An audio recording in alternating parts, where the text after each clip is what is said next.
game. It has the MIT League at the top, which I think is really cool. So to access this, I'll send out more specific instructions later. I gave you guys the just like the passcode of what you need. But to actually get there, what you need to do is you log into PokerStars, you go to like this button, which is a little house to access the home games, and then you want to join a game. And what you do is you put the club ID, which is 557832, you put the invitation code, which you're all going to have on Stellar, and then you put your real name, preferably the one that's listed in the course, because I actually have to approve everyone that joins the league, and I can't do it just based on someone's screen name. And I guess you have to agree to some sort of terms and conditions. So let's talk about hand histories. So a lot of the analytics are going to be based off of hand histories, which are just text files that PokerStars gives you to the extent that you indicate that you want to save them down. So these are like kind of jumbled messes of text. Each line is just one thing that happens, and you might get used to reading it or might not, depending on how much you're going to scrutinize it. But more importantly, you can use these in all the data analytic programs that we're going to use. Like in particular, like Poker Tracker runs off of that. You'll load just thousands of hands into Poker Tracker, and it'll do analytics for you. Like it knows exactly what's going on based on that format, which is generally considered universal. And then for the sake of visualizing these hands, like if you just read it, that's fine. But then if you want to show other people, I'm recommending we use something called the Universal Hand History Replayer, which is something that's free. And what it does, it just reads the hands and it plays them. It animates what happened as if you were seeing it for real. So the deal with hand histories is if you're a real money player, PokerStars like dedicates databases of hand histories so that if you want, you can request all your hand histories at any time. For play money players, they let you capture your own hand histories if you want, but they definitely don't save them. So the reason I'm showing you this now, and I'm going to email it out to you later, is if you lose your hand histories or you don't capture them in time, you'll never get them back. So make sure you're actually capturing hand histories, because we're going to be using that for a lot of the analysis we do. Okay, so let's talk about the league. And honestly, I think like this league is going to be really cool. Usually the evolution of a player is like they're terrible at poker, and then they start becoming good at playing against bad people, and then when they actually start playing for real, they get crushed again because they're used to playing against other bad people. So this will actually hopefully get you used to playing against other people who are playing correctly, which is not something you can commonly learn just from like playing around with your friends. In addition, you can, through playing in these online leagues, you can collect stats that you could never get from playing live. And I think this is like this is why the live tournament scene is dominated by online pros. It's because no live pro can get as many hands or analyze their play in the way that you can do online. It's not even comparable. So this is given, even if your whole intention is to only play live the entire rest of your life, doing this type of analytics would give you a chance to learn at a much faster rate and learn things that you would never see live.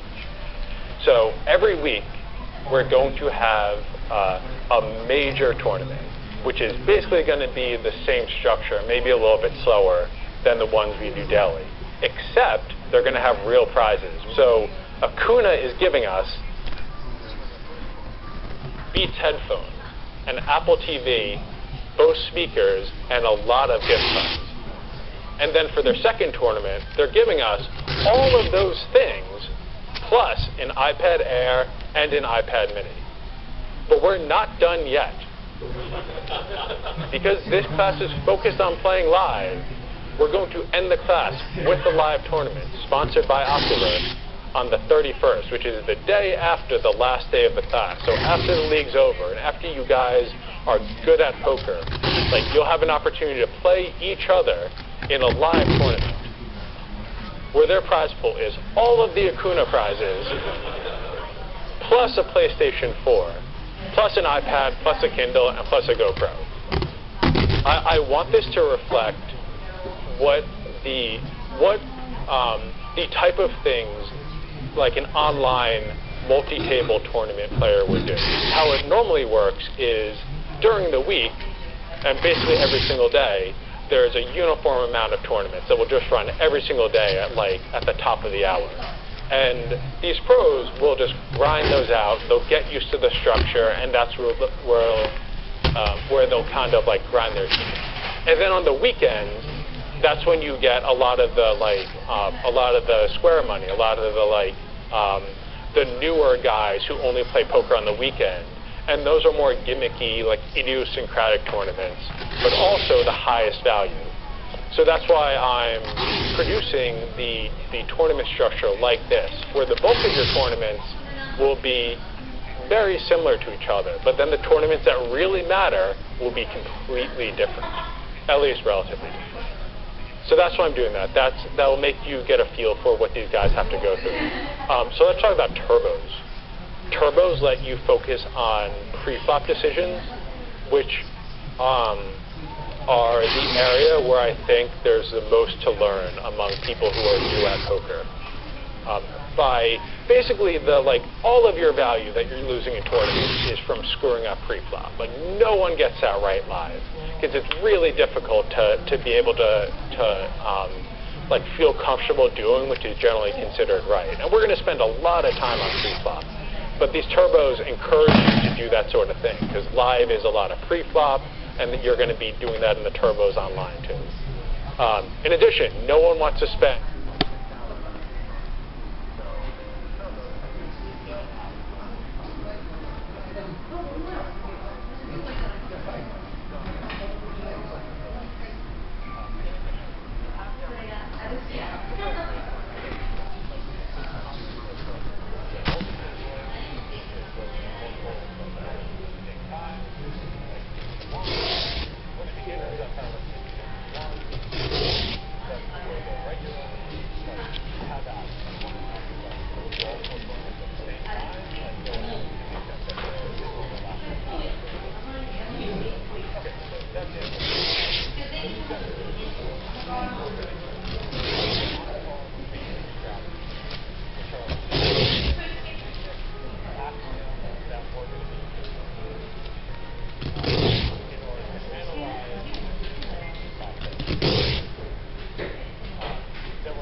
になって戦争が終わった地域を復旧させるいわゆる PKO 活動と呼ばれるものなんですね。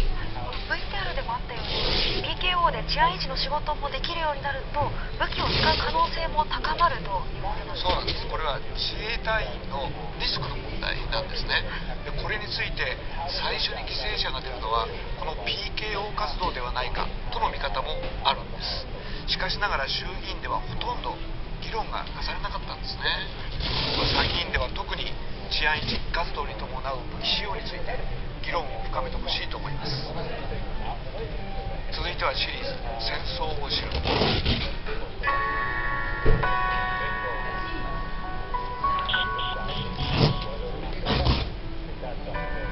あさって8月9日で原爆投下から70年となる長崎。この長崎を今年サッカー日本代表の吉田麻也選手が被爆した方々の話を聞くため訪ね歩きました。直接話を聞きたい、その理由とは。長崎市内にある山王神社。この日一人代表吉田、